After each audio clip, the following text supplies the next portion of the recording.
Welcome to BizRoanoke. Today we're talking about special projects in the city of Roanoke, and we have with us Mark Nelson, who is the Special Projects Coordinator for the city of Roanoke, working out of the Department of Economic Development. Hi, Mark. Hey, Lisa, how are you? I'm fine. Thank you so much for being with us today, and we're excited to learn about some projects that have been completed and some upcoming projects that will be happening. And so we're glad that you are here to share your expertise. Tell us about your role as Special Projects Coordinator in the City of Roanoke. Well, the Special Projects Coordinator handles primarily large public-private projects that have a contractual obligation or a performance agreement that usually are tied to some sort of economic development incentives. Okay. And also it handles the position usually handles larger conceptual projects like the ramp building that was recently completed, the innovation corridor, things that are expected to last a number of years and have a lot of sort of conceptual design behind them before actually going into construction. Mark, you mentioned a performance agreement. For our viewers who don't know what that is, can you define that for us? Sure. A performance agreement is usually a multi-year agreement that the city enters into with a developer to cover the costs of construction for certain things like roads and utilities, things that generally would be cost prohibitive within the project. Right. And that the city would usually wind up constructing ourselves. Okay, great, thank you. And talk to us about some of the projects that have been successfully completed in 2017. We've had a number of them. The Home 2 Suites at Valley View opened up in May. Right. The Big Lick Brewing and the Lofts at West Station recently opened downtown. The Deschutes Tasting Room, which everyone loves, opened up in August. Right. And everybody's favorite store, Earth Fair, opened up in November along Franklin Road. Right. And there's still some additional development going on at Ivy Market, and there's some, I guess, some spaces that will be coming along eventually. There is. I believe there's one more building that is being developed now, and the developer is talking with businesses to fill that. Okay, because a lot of people have asked about that. How do all of these projects impact economic development in the city of Roanoke? Well, one of the things that it does, obviously, you get the tax revenue and you get additional options for shopping and things like that. But also, it's not just what the projects are, it's where they are. A number of those projects, look at the Home 2 Suites and an Ivy View, those are in different parts of the city away from downtown. Obviously, downtown is a key hub for us, but we also want to expand those opportunities out to other parts of the city as well. And so these projects that were recently completed show that, you know, we have a couple of key ones downtown. We also have some that are taking place in other parts of the city as well. Mark, talk to us about some projects that are coming in 2018 that our viewers may be interested in learning about. We have a few exciting projects that I think people will be interested in. Steel Dynamics will be investing over $20 million in their plant starting in 2018. Hum Kombucha is set to begin construction at RCIT sometime in 2018. Appalachian Power will begin work downtown on facilities that will eventually add 102 new jobs to downtown. Power School will be moving from one location to another downtown and will be expanding to add 100 additional jobs.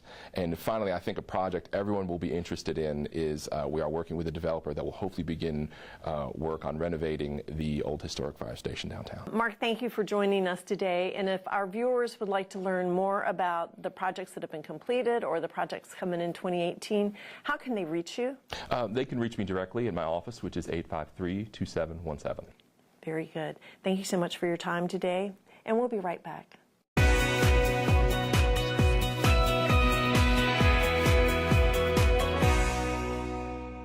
Welcome back. We're with Aaron Ewart. Aaron is the project manager at the Bridges, and we are happy to have him with us today to update us on what's going on here. Hi. Well, good morning. Welcome back to the Bridges location. Thank you, and we appreciate you joining us once more for Phase 2 update on the Bridges. So tell us what's going on here. Well, of course, you're standing in our new courtyard that we've just been working on for the last couple months. So we had a little public space out here that we wanted to create for folks across the street and people to come out, eat their food and enjoy their coffee. And so we hope it's about 3,000 square feet of concrete here. And so we hope in the springtime that we're going to have a little stage and do some outdoor music. And Star Hill wants to come out here and do expand their ABC permit. So we're excited to have the new courtyard for everyone to use. Of course, we, as you know, our new building at Phase 2, our new apartment building, our second edition of South 16 is complete, and that was done basically in July. And we're now about 80% full. I found out last night in our apartments, which is really great. And how many units are in this We've building? got 127 units. 127, great. So we're about 80% full, so we're really seeing things move forward. So if you're looking for a location, somewhere to live down on the site, you better call them quickly because they are moving fast, which is great for us and great for Roanoke to show that we're still growing and that the rental market is still strong. Still strong. So we're excited about that, of course. And what are some features of this new building? Well, it's got a roof on it and indoor plumbing, so we're stepping it up. Awesome. We're stepping it up. But of course, you know, we have our saltwater pool on the other side, which is on the reserve side. It's closed as of now. But we'll be opening that up in the spring, which is a great feature and amenity to have. And then we have a 5th floor party deck, kind of a hangout sun deck with the Ipe wood, like you see at the top of Center in the Square, really beautiful. And some great artwork up there. Artwork with tubes. Scott Knoll, our guy, you know, who did our trolley barn and our courtyard and the South 16 mural up there with the bridge. He's beautiful. He's wonderful. He does a great job. We have so many good artists in town, including people like Jamie Phillips, who did the Star Hill mural. So we've got the pool. We've got the deck. Of course, that deck overlooks the South Roanoke Park, River's Edge, and the Go Fest that's going on. I got to see the fireworks for the first time this year in July on that deck, was just amazing. The best I'd ever seen in Roanoke. That's a reason to live there. It is. I might just have to give myself a little man cave. I'm not sure my wife would appreciate that. But I'm going to also tell you that we got a great view of the kayak launch, which is really done well. And the city's running that as well. So we're excited. So you're right across the street from the Virginia Tech Carilion School of Medicine and Research Institute. That's right. How have the individuals who work there and go to school there responded to the bridges?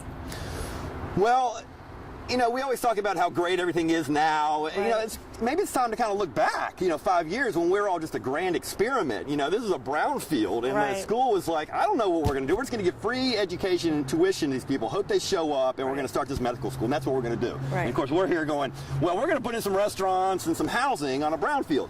So the grand experiment 5 years later has been amazing. We have great synergy between the two of us. Wonderful. And to watch them grow, of course, they were using our site plan initially to say, hey, come to Roanoke, come to Virginia Tech. This is what we're going to be building across the street. So I really believe that the synergistic effect, if you will, a little medical term right there, between the two of us has really helped grow this area in the new downtown. Wonderful. And thank you for the fine work you've done here. So let's talk about the future of the bridges, or what's next. Can you tell us? What's next?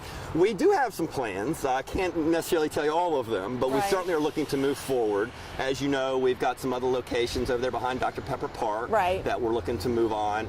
The Carilion has leased the trolley barn right there by Dr. Pepper Park and is putting the simulation educational product there. I always say take an astronaut training in a pool. They're going to tell you what to do. They're going to dress you up. They're going to put you under, tell you what you did right, what you did wrong, and debrief you. That's what they're going to do with the doctors as well. And they have these the ORs and ERs set up, these highly advanced dummies named Aaron, from $5,000 to $120,000 what they cost, Lisa. And so they'll be able to go in and really train the doctors to become the best they can be. And we're really excited to have a really high-tech operation going on in over a 110-year-old building at the trolley barn. Fabulous.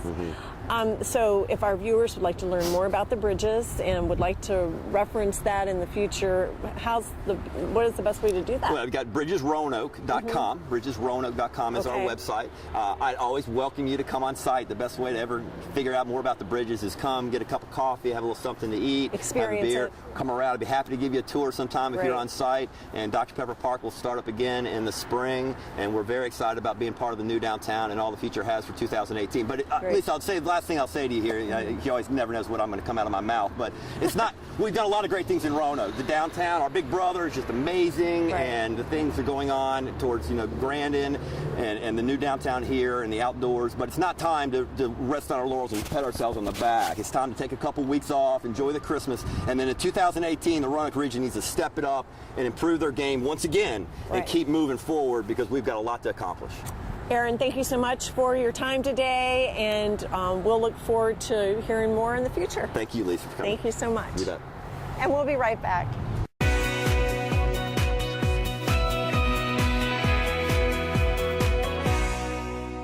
Welcome back. We're with Dr. Michael Friedlander, who is the Vice President of Health Sciences and Technology for Virginia Tech. Hi, Dr. Friedlander. Hi, Lisa. How are you? I'm great. Thank you for being with us today. My pleasure. We are here today to learn about some of the great projects going on in Roanoke, and I know that you've been very busy working on two projects in particular that are here on your campus and are along the corridor in front of the campus. So tell us about those. Well, we're very excited about a new building that we just broke ground for. Right. It's the new Biomedical Research Addition building, and it will allow us to expand the research programs that are already going on here at the Virginia Tech Carilion Research Institute and to grow into some additional areas as well. So the building will take about 2 years to finish, and we'll be hiring a lot of new investigators and the research teams to come in. In addition to that, we're continuing to grow the VTCRI, the Virginia Tech Carilion Research Institute, here in the original building, and we're still hiring more investigators coming in working in such areas as brain research, cardiovascular, heart health and disease, immunology and infection. So we are really growing the base that we started about 7.5 years ago and about to embark to go to the next level with the new building. Wow. Okay, now this new building that you will start, I believe, in January, is that correct? That's right. Will have a veterinarian component to it. Can you tell us a little bit about that? Sure. We're very excited about this. As most people know, Virginia Tech already has a well-established and outstanding College of Veterinary Medicine, and we are looking forward to having them partner with us in the new research building here in Roanoke. They'll have a facility we fondly refer to as CORC.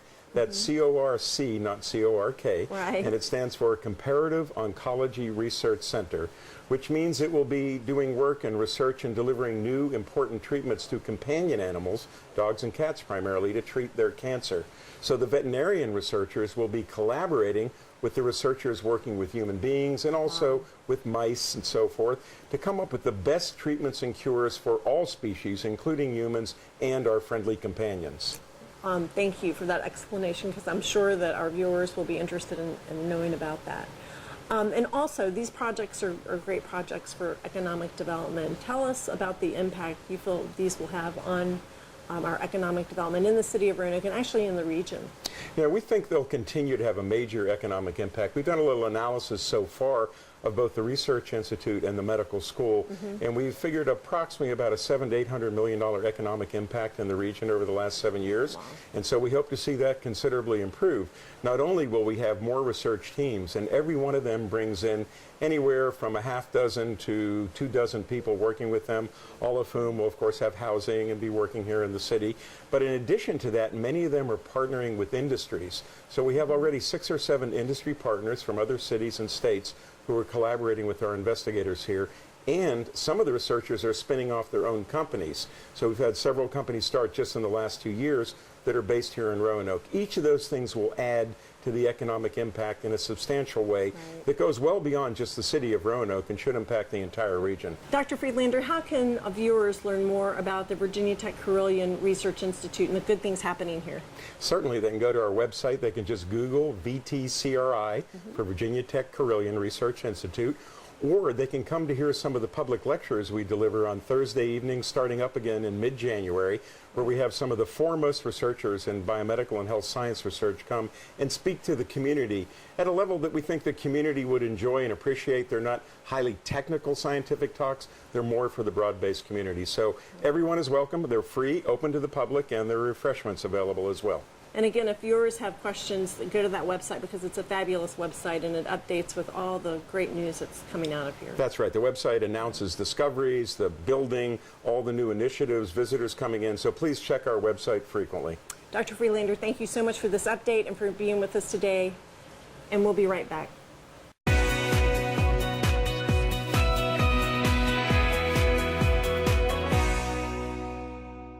Thank you for joining us today. If you have further questions regarding the projects we've discussed today, please give me a call.